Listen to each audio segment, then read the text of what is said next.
اور آپ سب کو خدا یسوع مسیح کے پاک نام میں السلام ہو۔ آمین۔ آئیے میرے ساتھ مل کر خدا کے کلام کو دیکھیے۔ زبور 68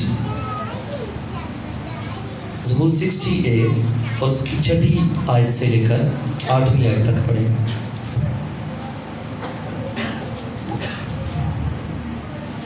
زبور نمبر 68 اس کی 6 آیت تا 8ویں آیت تک پڑھیں گے۔ مل گیا ہے جی؟ خدا کے کلام میں لکھا ہوا ہے، خدا تنہا کو خاندان بخشتا ہے، وہ قیدیوں کو آزاد کر کے اقبال مند کرتا ہے، لیکن سرکش خشک زمین میں رہتے ہیں۔ اے خدا، جب تو اپنے لوگوں کے آگے آگے چلا، جب تو بیابان میں سے گزرا تو زمین کانپ اٹھی۔ خدا کے حضور آسمان گر پڑے، بلکہ کوہ سینا بھی خدا کے حضور، اسرائیل کے خدا کے حضور کانپ اٹھا۔ خدا کے پاک کلام کا پڑھا اور سنا جانا ہم سب کے لیے باعث برکت ہو۔ آمین۔ ہاللیلویا، ہاللیلویا۔ آئے خدا کے کلام کی تعظیم کریں، تعلیم کریں۔ خدا آپ سب کو بہت زیادہ برکت دے۔ پلیز بیٹھیے، تشریف رکھیے۔ سوال پھر ہم خداوند اپنے خدا کی بڑی شکر گزاری کرتے ہیں، اس نے ہمیں یہ موقع دیا ہے، اس نے ہم ناچیزوں کو، اس چھوٹی جماعت کو یہ توفیق دی ہے کہ ہم اس کی حضوری میں آئے ہیں اور اس کی عبادت کر رہے ہیں، اور ہم نے گا کر بجا کر اس کی شکر گزاری کی ہے، اور اب اس کا پاک کلام جو ہے اس کے وسیلے سے بھی ہم بلیسنگ کو حاصل کریں، برکت کو پائیں گے۔ آمین۔ خدا کے کلام میں سے ہم نے پڑھا ہے، خدا تنہا کو خاندان بخشتا ہے، وہ قیدیوں کو آزاد کر کے اقبال مند کرتا ہے، لیکن سرکش خشک زمین میں رہتے ہیں۔ سرکش کیا ہوتا ہے؟ سرکش باغی، بغاوت کرنے والا۔ خدا تنہا کو خاندان بخشتا ہے، اور جو شخص یہ زبور لکھ رہا ہے اس کی زندگی میں بھی ہم جانتے ہیں کہ ایسے حالات رہے تھے، اور اس کے اوپر یتیموں کی بات ہو رہی ہے، بیواؤں کی بات ہو رہی ہے، ان کو وہ انکلوڈ کر رہا ہے۔ خدا بیواؤں کا داد رس ہے، ضرورت مندوں، بیواؤں، تنہاؤں، اور ایسے سارے لوگ جو ضرورت مند ہیں، حالات کے مارے ہوئے ہوتے ہیں، بیمار ہوتے ہیں، کمزور ہوتے ہیں، مصائب زدہ ہوتے ہیں، خدا انہیں سپورٹ کرتا ہے۔ آمین۔ خدا انہیں سنبھالتا ہے، خدا تنہا کو خاندان بخشتا ہے۔ اور بائبل مقدس میں بھی ایسے لوگ ہمیں نظر آتے ہیں۔ مثال کے طور پر جب ہم ابراہم کی بات کرتے ہیں تو خاندان تو اس کا تھا، لیکن جب وہ اپنے گھر سے نکلا تھا اپنی وائف کے ساتھ، کچھ لوگوں کے ساتھ، اور خاندان کی جب ہم بات کرتے ہیں تو اس کی اپنی اولاد نہیں تھی۔ جو ہمارے بہن بھائی ہوتے ہیں، پیرنٹس ہوتے ہیں، وہ خاندان ہے، وہ ٹھیک ہے، لیکن جب ایک کپل ہے شادی شدہ تو اس کا اپنا خاندان ہوتا ہے، ٹھیک ہے، اس کی وائف اور اس کے بچے۔ یہ بائبل کا، خدا کا نظام ہے کہ جب خدا کسی کو جوڑتا ہے، یعنی کسی کی شادی ہوتی ہے، تو پھر ان کا اپنا خاندان ہوتا ہے۔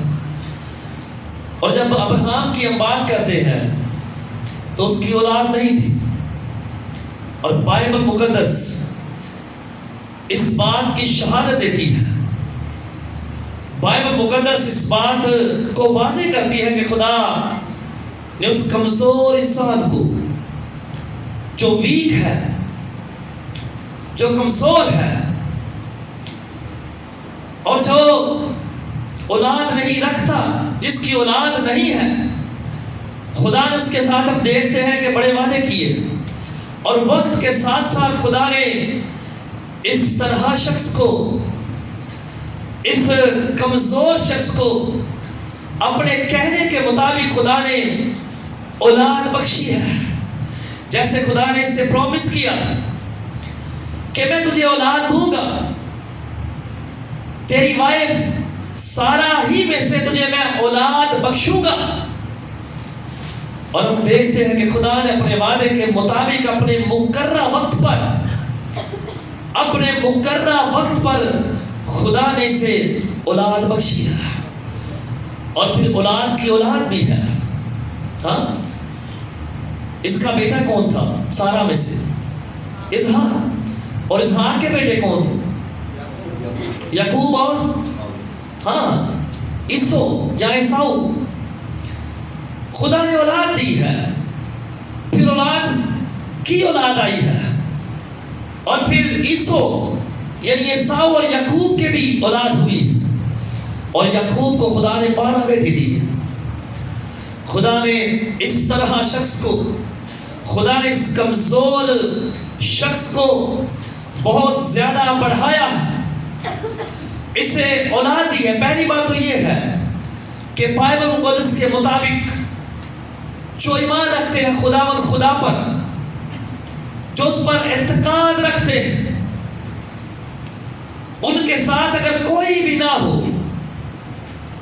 صرف اور صرف خدا اگر ان کے ساتھ کھڑا ہو، کسی بھی شخص کے ساتھ، ہم تنہا کی بات کر رہے ہیں، اگر کسی شخص کے ساتھ خدا کھڑا ہو جائے، خدا اپنا ہاتھ اگر کسی شخص کے اوپر رکھ دے، تو اولاً وہ تنہا نہیں ہے، بلکہ خدا کا جو ساتھ ہے، خدا کی جو کمپینین شپ ہے، خدا کی جو سنگت ہے، خدا کی جو رفاقت ہے، خدا کی جو سنگت ہے، رفاقت ہے، وہ ہر ایک سنگت اور رفاقت سے بہتر ہے.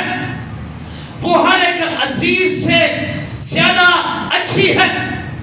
وہ ہر ایک رشتہ دار کی سنگت اور رفاقت سے بہتر ہے، اچھی ہے، کیونکہ خدا سب سے زیادہ بہتر ہے اور معتبر ہے، قابل اعتبار ہے.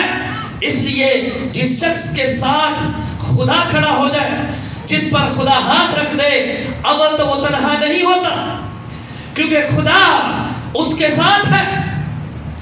قادر مطلق خدا جو ہر ایک چیز پر پورا اختیار رکھتا ہے، وہ خود اس کے ساتھ ہے، اس لیے وہ تنہا نہیں ہے.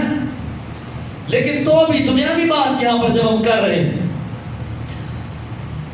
کہ خدا جب کوئی شخص تنہا ہوتا ہے اور خدا پر ٹرسٹ کرتا ہے، تو خدا اسے تنہا نہیں رہنے دیتا. خدا اسے خاندان بخشتا ہے، خدا اسے لوگ بخشتا ہے. داؤد کی جب ہم بات کرتے ہیں تو وہ بھی فرار رہا، اس نے بھی تنہائی دیکھی. جب ساؤل کے ہاں سے فرار ہو جاتا ہے تو اس کی تنہائی کے اس وقت میں خدا اس کا ساتھی تھا، خدا اس کا مددگار تھا. خدا ہی صحراؤں میں، بیابانوں میں اس کا دوست تھا، اس سے باتیں کرتا تھا، اس سے گفتگو کرتا تھا. اور اس وقت جب وہ اکیلا ہے، تنہا ہے، خدا اس کے ساتھ کھڑا ہو گیا ہے، خدا نے اسے سنبھالا ہے، سپورٹ کیا. اور پھر اس کے بعد خدا نے اسے خاندان بھی بخشا. شادیاں تو ہیں، لیکن اس کے علاوہ کئی اور لوگ خدا اس کے ساتھ کھڑے کر دیے. پہلے وہ اکیلا ہے اور فرار ہے یہاں وہاں، لیکن خدا نے اس سے بہت زیادہ لوگ اس کے ساتھ کھڑے کر دیے. اس کا ٹرسٹ جو ہے وہ خدا پر ہے، اس کا بھروسہ جو ہے وہ خدا پر ہے. اس لیے خدا نے اسے تنہا نہیں چھوڑا، بلکہ خدا نے اسے کئی لوگوں کو لا کر اس کے ساتھ چھوڑ دیا ہے، اس کے ساتھ کھڑا کر دیا ہے.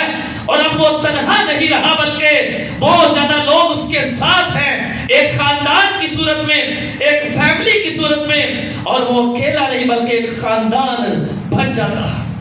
اس لیے وہ کہہ رہے کہ خدا تنہا کو خاندان بخشتا ہے۔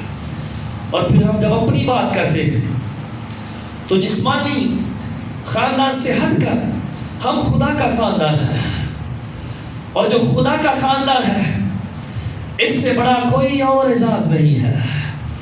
جو اس زمین پر یسوع مسیح پر ایمان رکھنے والے لوگ ہیں وہ خدا کا خاندان، کیونکہ یسوع مسیح کے وسیلے سے خدا ہمیں قبول کرتا ہے، اور بائبل مقدس میں لکھا ہے کہ وہ ہمیں اپنے فرزند بننے کا حق بخشتا ہے، وہ ہمیں اپنے بیٹے اور بیٹیاں بننے کا حق بخشتا ہے۔ اس لیے جو خدا کے خاندان میں شامل ہو جاتا ہے، جو خدا کے خاندان سے تعلق رکھتا ہے، اس کے لیے ایک الگ ہی پریویلیج اور اعزاز کی بات ہے۔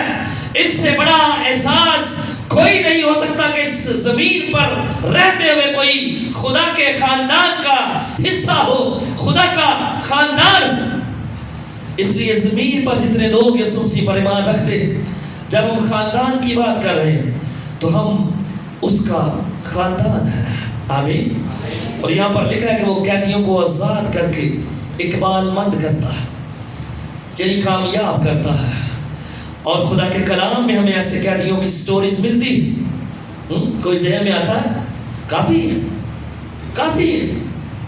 کوئی ایک جو قیدی ہو، بتائیں خدا نے اسے چھڑایا ہو، اقبال مندی بخشی، ہاں کامیابی بخشی۔ ابھی پچھلی جمعرات کو ہم نے زربابل پر بات کی تھی، وہ بھی قیدی تھا، وہ بھی فارسی جب حکومت ہے تو ان کی قید میں ہے، اور خدا نے اسے اپنا اعلیٰ کار بنایا ہے، خدا نے اسے وہاں سے چنا ہے، اور وہاں سے خدا نے اسے ان حاکموں کو تیار کیا ہے، اور انہوں نے وہاں پر اسے بھیجا ہے۔ خدا کی یہ مرضی تھی، خدا قیدیوں کو آزاد کر کے اقبال مند کرتا ہے۔ اور انہوں نے سیکھا تھا کہ جب وہ ہیکل کو بنا رہا تھا تو بہت ساری رکاوٹیں اس کے چوگرد ہیں، لوگ اسے اس کی راہ میں رکاوٹ بنتے ہیں۔ وہاں پر وہ قیدی کی زندگی بسر کر رہا تھا، اسیری میں تھا، لیکن خدا نے اسے ایک رتبہ بخشا، خدا نے اسے وہاں سے نکالا، اور خدا نے اسے سر بلند کیا ہے، خدا نے اسے اقبال مند کیا، خدا نے اسے کامیاب کیا۔ اور جیسے اپنے دانیل کا نام لیا، ہاں جیسے اپنے یوسف کا نام لیا ہے، اور بھی لوگ، ہاں وہ اسیر تھے، وہ قید میں تھے، اور خدا نے انہیں وہاں سے اس قید سے نکال کر کامیابی بخشی ہے۔ خدا نے اس قید میں سے انہیں نکال کر اقبال مندی بخشی ہے، اور اپنا جلال جو ہے وہ غیروں کے درمیان میں خدا نے ظاہر کیا۔ یوسف جو ہے وہ تنہا ہے، وہاں اکیلا، مصر کے درمیان، مصر کے اندر، مصریوں کے بیچ میں۔ لیکن میں نے پہلے کہا کہ جب خدا کسی کے ساتھ کھڑا ہو جاتا ہے تو اول تو وہ تنہا نہیں ہوتا، اور اس کا خدا جو ہے اس کے ساتھ کھڑا مصیبتوں میں، اس کا خدا جو ہے اس قید میں اس کے ساتھ ہے، اور پھر مناسب وقت پر اس کے خدا نے اس قید میں سے اسے نکال کر بادشاہ کے محل میں پہنچایا، اور پھر بادشاہی کے وسیلے سے خدا نے اسے بڑی اقبال مندی بخشی ہے، خدا نے اسے بڑا عہدہ اور بڑا رتبہ بخشا۔ وہی لوگ جو اس کے خلاف ہیں، جو اسے حقیر جانتے ہیں، جب یہ قید ہے، جب یہ غلام ہے، پھر وہی لوگ اسے جب کنگ کی صورت میں دیکھتے ہیں، حاکم کی صورت میں دیکھتے ہیں، تو وہی لوگ اس کے سامنے جھکتے ہیں، اس کی تعظیم کرتے ہیں، اس کی عزت کرتے ہیں۔ یہ خدا کا جلال تھا، یہ خدا کی قدرت تھی جو خدا نے اس قیدی کی زندگی میں ظاہر کی، اور اسے قید سے چھڑا کر حاکم بنایا ہے، اور اپنا ہاتھ پر پھیلایا ہے، اسے بہت زیادہ عزت دی ہے۔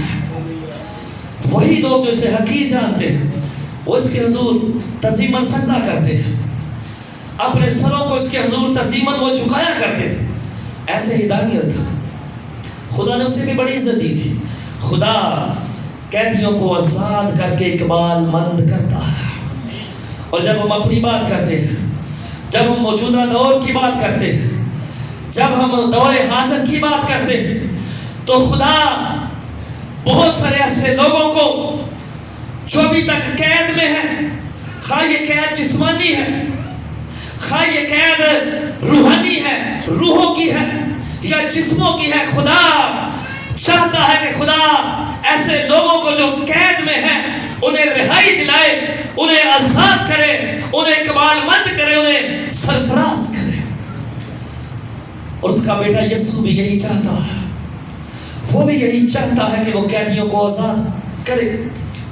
اور مقدس یسایہ کے صحیفے میں یہ لکھا ہوا کہ وہ یہی کرنے کے لیے آیا تھا. لکھا ہے کہ وہ اس لیے آیا تھا کہ قیدیوں کو رہائی دلائے، جو اندھے ہیں انہیں بینائی دلائے. وہ اس کا بیٹا یسوع بھی اسی لیے بھیجا گیا تھا کہ وہ جو قید میں ہے، خاص طور پر گناہ کی قید میں ہے، وہ انہیں آزاد کرے، وہ انہیں رہائی دلائے، وہ انہیں ایک خاندان بخشے. اور یہ خاندان خدا کا خاندان ہے. جب کوئی یسوع مسیح کی تعلیم کو سمجھتا، اس کے پیچھے چلتا ہے، تو میں نے پہلے سیکھا آپ کے ساتھ مل کر کہ وہ خدا کے خاندان میں شامل ہو جاتا. اور وہ اس لیے آیا تھا کہ قیدیوں کو رہائی دلائے، آزاد کرے اور خدا کے خاندان میں انہیں شامل کرے. اور یہاں پر لکھا ہے کہ سرکش خشک زمین میں رہتے، جو بغاوت کرتے. لکھا ہے خدا جب تو اپنے لوگوں کے آگے آگے چلا، وہ بیابان کی بات کر رہا ہے، جب صحرا میں تھے، جب مصر سے نکلے، وہاں کی بات کر رہا ہے.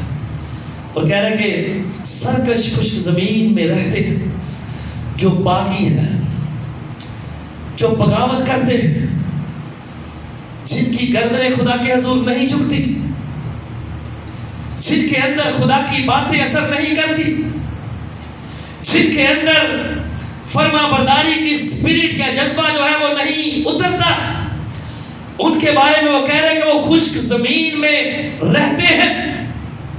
اور بیابان کی جب میں بات کر رہا ہوں تو وہاں پر بغاوت کرنے والے لوگ ختم ہو گئے تھے، ہلاک کر دیے گئے.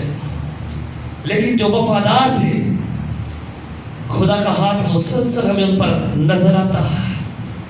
خدا کی قوت مسلسل ان کے اندر، ان کے ساتھ کام کرتی ہوئی نظر آتی ہے. اے خدا، جب تو اپنے لوگوں کے آگے آگے چلا، جب تو بیابان میں سے گزرا، جب وہ بیابان میں سے گزرا، وہ ایک آفیسر کی طرح آگے آگے گزرتا ہے اپنے لوگوں کے، جیسے ایک آرمی کا آفیسر آرمی کے آگے آگے چلتا ہے. خدا جو اصل میں حقیقی آفیسر ہے، جو اصل میں ریئل آفیسر ہے، یہ بیابان کے اندر اپنے لوگوں کے آگے آگے ہو کر چلتا تھا. رات کے وقت وہاں پر پڑھا ہے ہم نے، لکھا ہوا ہے کہ رات کے وقت یہ روشنی دیتا اور دن کے وقت یہ انہیں سایہ مہیا کرتا. دن کے وقت خدا ان پر سایہ کرتا اور رات کے وقت اس بیابان میں خدا انہیں روشنی بخشتا. ایک حقیقی آفیسر جب اپنی آرمی کے آگے گزرتا ہے تو ان کی راہ جو ہے وہ ہموار ہوتی ہے. ان کی راہ کے آگے سے مسائل جو ہیں وہ دور ہوتے ہیں، راستے جو ہے صاف ہوتے ہیں، کیونکہ ریئل آفیسر جو ہے، حقیقی آفیسر جو ہے وہ نور ہے اور نور کی مانند وہ آگے آگے چل رہا ہے. اور اس کے نور کی وجہ سے، اس کے نور کی بدولت تاریکی جو ہے آگے سے ختم ہو رہی ہے، ہٹ رہی ہے، کیونکہ حقیقی نور کا منبع اور سرچشمہ ان کے آگے چل رہا ہے، اس لیے تاریکی ختم ہو جاتی ہے. اور آج بھی جب وہ اپنے لوگوں کے آگے چلتا ہے تو مسائل جو ہیں وہ ختم ہوتے ہیں، کمزوریاں جو ہیں وہ دور ہو جاتی ہیں. اور جب ہم اس کے بیٹے کی بات کر رہے تو اس کا بیٹا یہ دعویٰ کرتا ہے کہ دنیا کا حقیقی نور میں ہوں، دنیا کا حقیقی نور میں ہوں. اور اس زمین پر رہتے ہوئے آج ہم بھی کئی بیابانوں کا سامنا کرتے ہیں. کئی روحانی طور پر بیابان جو ہے، روحانی بیابان، وہ روحانی لوگوں کے سامنے آتے ہیں. بیماریاں بھی آتی ہیں، اور بھی کئی ایسے صحرا بیابان جن میں چلنا، جن میں سفر کرنا ہمیں بڑا کٹھن لگتا ہے، جیسے ان کے لیے بڑا مشکل تھا. بیابان میں سفر کرنا، زندگی گزارنا آسان نہیں ہوتا، کیونکہ وہاں آسائشیں نہیں ہوتی. وہاں پر آبادی جہاں پر ہوتی ہے وہاں کی طرح آسائشیں نہیں ہوتی. لیکن جہاں پر خدا اپنے لوگوں کے ساتھ کھڑا ہو جاتا ہے، وہاں پر راستے جو ہیں وہ درست ہو جاتے ہیں، وہاں پر مصائب جو ہیں وہ ختم ہو جاتے ہیں. اور آج جب ہم کئی بیابانوں کا سامنا کرتے ہیں، آج جب ہم کئی صحراؤں کا سامنا کرتے ہیں، تو اس کا بیٹا یسوع ریڈی ہے. اس کا بیٹا یسوع ہمارے آگے اس بیابان میں ہمارے آگے چلنے کے لیے تیار ہے. اس کا بیٹا یسوع اس کٹھن صحرا میں ہمارے آگے چلنے کے لیے تیار ہے. وہ ہمیں ایسی بہت ساری قیدوں میں سے، جن میں ہم قید ہو جاتے ہیں، نکالنا چاہتا ہے، جن میں ہم اپنے آپ کو بند کر لیتے ہیں. سوچیں ہماری قید ہو جاتی، خیالات ہمارے قید ہو جاتے، ہم ٹھیک طرح سے خدا کے پیچھے نہیں چل پاتے، ہم ٹھیک طرح سے خدمت نہیں کر پاتے، ہم ٹھیک طرح سے بہت ساری چیزیں جو پہلے ٹھیک تھیں وہ ٹھیک نہیں ہو رہی. لیکن یسوع مسیح خدا کا بیٹا ہمیں ان ساری قیدوں سے رہائی دلانا چاہتا ہے. وہ ہمیں اس قید سے آزاد کر دینا چاہتا ہے، اور پہلے کی طرح ہماری روحانی زندگی کو درست کرنا چاہتا ہے، ہمیں تر و تازہ کرنا چاہتا ہے، وہ ہمیں بحال کرنا چاہتا ہے، وہ ہمیں ایسی ساری قیدوں میں سے نکالنا چاہتا ہے. وہ ہمیں روحانی طور پر تر و تازہ اور جوان دیکھنا چاہتا ہے. وہ ایسے بیابانوں اور ایسے صحراؤں کو جو ہماری زندگی میں آتے ہیں وہ ختم کرنا چاہتا ہے. وہ انہیں کلیل کر دینا چاہتا ہے، وہ انہیں دور ہٹا دینا چاہتا ہے. وہ ہمیں قید سے باہر نکالنا چاہتا ہے، وہ ہمیں کامیاب کرنا چاہتا ہے، وہ ہمیں اقبال مند کرنا چاہتا ہے. اس کا باپ آسمانی باپ، ہمارا بھی آسمانی باپ، لکھا ہے کہ تم جب بیابان میں سے گزرا تو زمین کانپ اٹھی. اور میں نے کہا کہ حقیقی آفیسر جب گزرا ہے تو یقیناً زمین جو ہے وہ کانپ اٹھی ہے. اس زمین کو بنانے والا خدا جب اس زمین پر سے اس نے اپنا وہ گزرا ہے تو وہ زمین جو ہے کانپ اٹھی ہے، ہل گئی ہے، کیونکہ اسے بنانے والا خدا جو ہے وہاں سے وہ گزرا ہے. اور پھر لکھا ہے کہ خدا کے حضور آسمان گر پڑے، آسمان بھی اس کے حضور سجدہ ریز ہو جاتے ہیں، گر پڑے. آسمان بھی خدا کے حضور گرتے جھکتے اور اسے سجدے کرتے، کیونکہ آسمان اور زمین کو بنانے والا وہی ہے. اس لیے آسمان اور زمین بھی اس کی تعظیم میں اسے سجدہ کرتے ہیں، اس کے حضور جھکتے ہیں. کوہ سینا کی بات بھی ہو رہی. کوہ سینا پر کیا ہوا تھا؟ کیا ہوا تھا؟ خدا اپنے خادم پر ظاہر ہوا تھا، موسیٰ پر، اور خدا نے 10 حکم دیے تھے. اتنی مشہور بات، بڑے پولے لوگ بول جاتے. کوہ سینا پر خدا نے 10 حکم دیے تھے، اور اس کی بات ہو رہی ہے کہ وہ بھی خدا کے حضور کانپ اٹھا. خدا کے حضور ہر ایک چیز جو ہے وہ کانپ اٹھتی ہے. خدا کی آواز سے، خدا کے بولنے سے ہر ایک چیز جو ہے وہ کانپ اٹھتی ہے. ہر ایک چیز جو ہے اس کی پاورفل آواز سے لرز جاتی ہے. ہر ایک چیز جو ہے اس کی پاورفل اور اختیار سے بھری ہوئی آواز کو سن کر اس کے فرمان کو مانتی، کانپتی اور لرز اٹھتی ہے، کیونکہ خدا اصل بادشاہ ہے، اصل آفیسر ہے. اس لیے پہاڑ، زمین، آسمان اور ہر ایک چیز جو ہے اس کی آواز سن کر کانپتی اور لرز جاتی. اور اس طرح جب وہ قیدیوں کو چھڑاتا ہے وہاں پولس رسول کا واقعہ بار بار ہمیں یاد آتا ہے کہ لکھا ہے کہ بنیادیں جو ہے خدا ہلا لیتا اور قید خانے کے دروازے جو ہے وہ کھل جاتے ہیں. جب خدا فرماتا ہے تو ہر طرح کی قید جو ہماری زندگی کے اندر ہوتی ہے وہ ختم ہو جاتی ہے. جب خدا کا بیٹا فرماتا ہے تو بیماری کی قید جو ہے وہ ختم ہو جاتی ہے. جب خدا کا بیٹا فرماتا ہے تو بیابانی بندشیں اور کمزوریاں چلی جاتی ہیں. روحانی قیدیں اور بندشیں خدا کے بیٹے کے فرمانے سے چلی جاتی اور ختم ہو جاتی، کیونکہ وہ صاحب اختیار ہے. وہ اختیار سے بھرا ہوا ہے. وہ ہمارے اندر سے ان کمزوریوں کو ختم کرنا چاہتا ہے. وہ ہمیں اقبال مند یعنی کامیاب کرنا چاہتا ہے. وہ ہمیں اقبال مند دیکھنا چاہتا ہے. وہ ہمیں پریس کرنا چاہتا ہے. وہ نہیں چاہتا کہ ہم سرکش ہو کر سزا پائیں. وہ نہیں چاہتا کہ ہم بہت ساری باتوں میں بغاوت کو اپنے اندر اتار کر جوں کے تو رہے ہیں، بلکہ وہ چاہتا ہے کہ ہم فرما بردار ہو کر اس کے ساتھ جڑے اور بہت ساری قیدیں جو ہمیں تنگ کرتی ہیں، تنہائیاں جن کا ہمیں احساس ہوتا رہا یا ہوتا رہتا، ان سے ہمیں دور کرے، انہیں ہماری زندگیوں میں سے نکالے اور ہمیں پریس کرے، ہمیں سرفراز کرے. جیسے اس نے یسوع مسیح کو سرفراز کیا، سر بلند کیا، جیسے اس نے دیگر لوگوں کو کیا، جیسے ہم نے یوسف کی بات کی، دانیل کی بات کی، زربابل کی بات، ابراہم کی بات کی، جیسے اور بھی بہت سارے لوگ جو ویک تھے پر خدا کے ساتھ جڑنے کے بعد وہ پاورفل بنائے گئے. انہیں اقبال مندی بخشی گئی، انہیں بلیسنگز بخشی گئی، اور جنہیں حقیر جانا جاتا رہا لوگ ان کی عزت کرنے لگے، لوگ انہیں جاننے لگے. اور یہ سب کچھ خدا کی وجہ سے ہوا. اور آج بھی اگر خدا کسی کو عزت نہ دے تو کوئی عزت نہیں پا سکتا.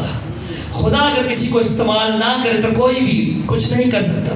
خدا اگر کسی کو کسی قید میں سے نہ نکالے تو ہم ساری زندگی سٹرگل کرتے کرتے مر جائیں گے، قید میں سے نہیں نکل سکتے.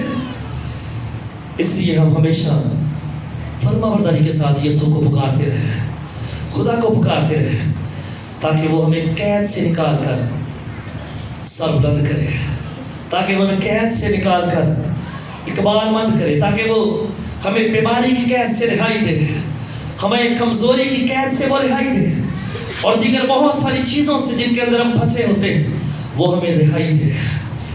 کیونکہ اس کے بغیر ہم کچھ بھی نہیں کر سکتے.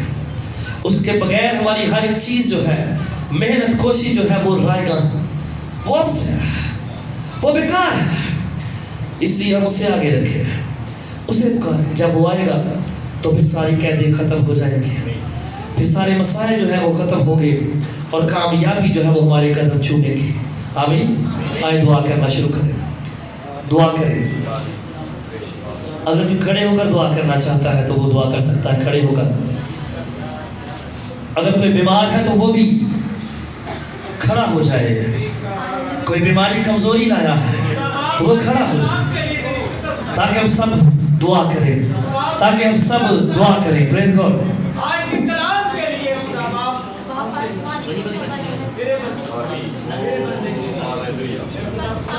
پریز گاڈ. آئیے سب دعا کریں. آئیے کچھ دیر، آئیے کچھ دیر، آئیے کچھ دیر ہم دعا کریں، کچھ منٹس تک ہم دعا کریں. پریز گاڈ، پریز گاڈ. ہاللیلویہ، ہاللیلویہ. یس گاڈ. صرف تھوڑی دیر تک جوان دعا کریں. اگر آپ چاہتے ہیں، اگر آپ چاہتے ہیں کہ خدا آپ کو بلیس کرے تو پھر ہر ایک جان دعا کرے، ہر ایک جان دعا کرے، ہر ایک جان دعا کرے. اپنی وہ کمزوریاں، وہ کہتے ہیں، وہ بندشیں، وہ پریشانیاں، وہ مسائل جو ہمیں گھیرے رہتے ہیں، خدا انہیں دور کرے گا. خدا انہیں دور کرنا چاہتا ہے. اس لیے آئیے ہم دعا کریں، اس لیے آئیے ہم دعا کرنا شروع کریں. پریز گاڈ. صرف کچھ دیر تک، صرف کچھ دیر تک آئیے ہم ان کمزوریوں کے لیے دعا کریں. آئیے ہم خدا کے کلام کے لیے شکر گزاری سے بڑھ جائیں، شکر گزاری سے بڑھ جائیں،